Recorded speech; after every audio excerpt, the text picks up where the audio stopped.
People avoided the tunnel long before they had a reason. It sat beneath the eastern edge of the city, a forgotten artery of concrete and rust. No trains passed through it anymore. No lights worked. Water seeped constantly through its cracked ceiling, dripping onto the tracks in an irregular rhythm that sounded like breathing. The locals called it the throat, because once you stepped inside, it felt like something was swallowing you.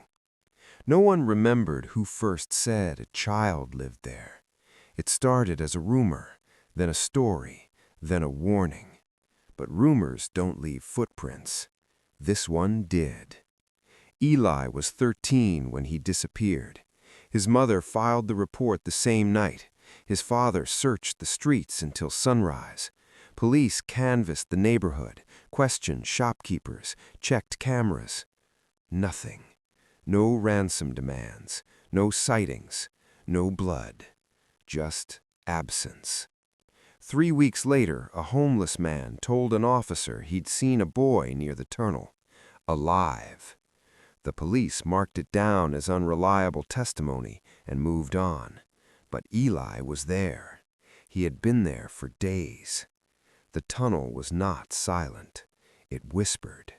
Not in words at first, just pressure in the ears, low vibrations in the chest, a sense of being observed from too many directions at once. Eli had stumbled inside during a storm. He hadn't meant to stay. He only wanted shelter. Rain flooded the streets that night. Wind tore through alleyways. His backpack was soaked. His phone had died hours earlier. He walked until his legs failed him, and when he saw the dark oval of the tunnel entrance, he didn't hesitate. He stepped inside, and the city disappeared behind him. The air was colder immediately. Not just cold, wrong, heavy, like breathing through damp fabric. He walked for several minutes before realizing something unsettling. His footsteps weren't echoing properly. The sound came back delayed, distorted, as if the tunnel was deciding how to repeat him. He made a nest from trash, cardboard flattened against the wall, torn plastic sheets, a stained blanket he found tangled in weeds near the entrance. Food came from dumpsters, water from condensation dripping off the ceiling. He told himself it was temporary, just until things calmed down, but every time he tried to leave, something stopped him. Sometimes it was exhaustion, sometimes fear, sometimes nothing he could explain. The tunnel seemed longer on the way out. He would walk, and the exit stayed far away, its faint circle of daylight barely growing larger. Once he turned around to rest, and the entrance was gone, just endless black behind him. He screamed until his throat burned.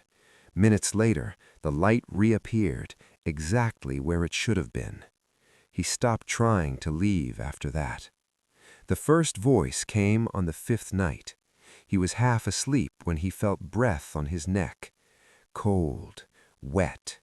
He rolled over violently, heart pounding. Nothing was there.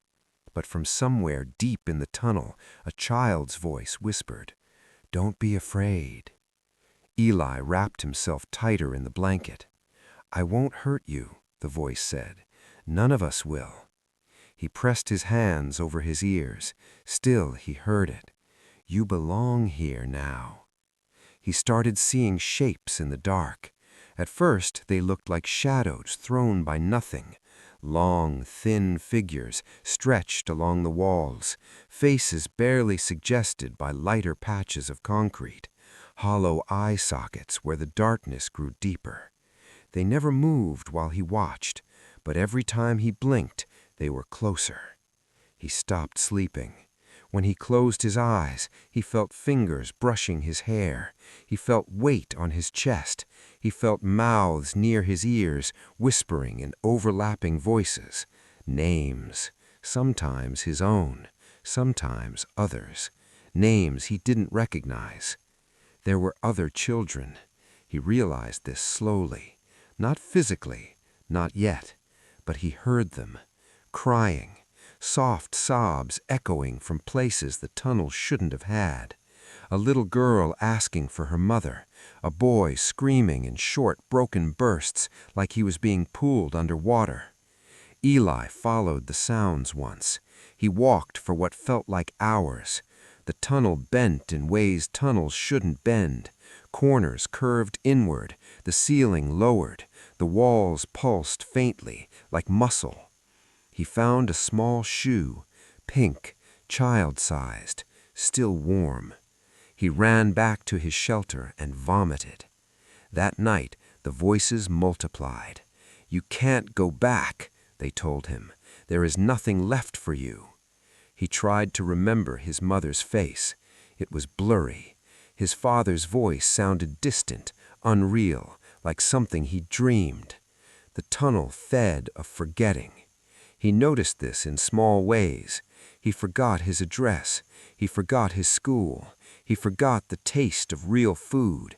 But he remembered every crack in the walls, every drip of water, every breath the tunnel took. One morning he woke up to writing on the concrete beside him, scratched deep with something sharp. "Stay." He backed away, shaking. Later that day, more appeared, on the walls, on the floor, on his own arm, carved lightly into the skin while he slept. "We need you." He screamed until his voice broke.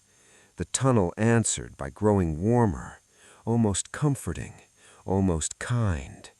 The shadows began to speak with faces. They peeled themselves away from the walls and formed bodies made of darkness and old water and rust. Their mouths opened too wide. Their eyes reflected nothing. They told him stories about children who wandered too far, about people who fell through cracks in the city and were never retrieved, about how loneliness leaves stains on reality. "You're keeping us alive," they said. "Your fear feeds the tunnel." He asked what would happen if he died. They smiled. "Then you'll stay." Search crews entered the tunnel months later. They found Eli's backpack near the entrance. Inside it, a notebook. The pages were filled with drawings, stick figures standing in long lines, a boy in the center, hundreds of dark shapes surrounding him. The last page contained a single sentence: "It's so crowded now." No body was recovered, but workers reported hearing breathing behind them. One man quit on the spot after feeling small hands grip his ankle in the dark. The tunnel was sealed 2 weeks later. Concrete poured into both entrances, steel barriers installed. Officially, nothing lives there anymore. But sometimes, late at night, people walking nearby hear knocking from under the ground. Slow, patient, 3 taps, a pause, then a child's voice, muffled through layers of earth and cement. "Please don't forget me." And if you stop long enough to listen, you'll hear many voices answering.